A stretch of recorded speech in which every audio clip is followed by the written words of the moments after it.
Біржан Райымбекұлы, сіз білдей фирманың бастығы болсаңыз да, бүгін мен шындықты айтуға келдім. Бұдан артық намысым шыдамайды. Мына сіздің фирмаңызда жұмыс істеп жатқан жұмысшылардың барлығы сіздің, яғни туысқандарыңыз, өз жұмыстарын білмейтін мамандар. Елімізде қаншама білікті мамандар бар, жас, жұмыссыз жүрген.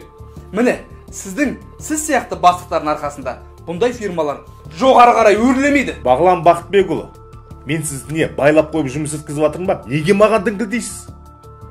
Сіздің орныңызға талай адам таласып жүр. Егерде ұнамаса жұмыс, орынды босатыңыз. Сіздің жұмысыңызға қарап қойған мен жоқпын. Мен сияқты білікті мамандарға жұмыс табылар. Жақсы. Ой, сау бол. Діңк дейді ғой маған ақылап. Сен не үшін келіп тұрсың? Сен де ақыл айтуға келдің ба маған?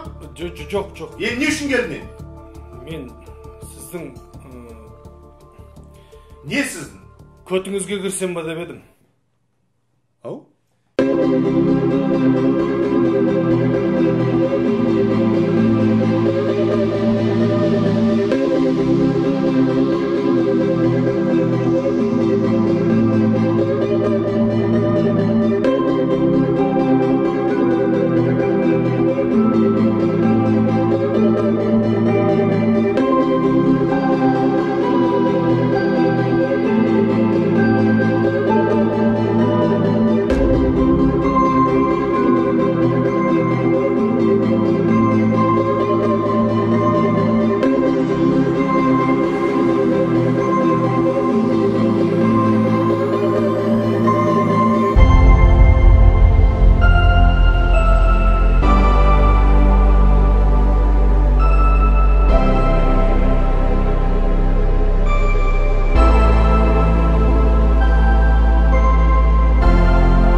Алло, Айнаш.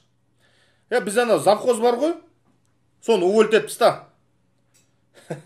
Жастық шағым есіме түсіп қазір. Ол бар ғой, 6 айдан кейін бастық болады. Содан кейін бәрінің қанын ішеді. Сөйтіп фирманы тонайды. Потом 2 жылдан кейін 140 килограмм болады. Аха. Дәл өзім ғой, дәл өзім. Жақсы, давай. Жастық шағым еске түсіп мынау да. Қатты кірішедім менде.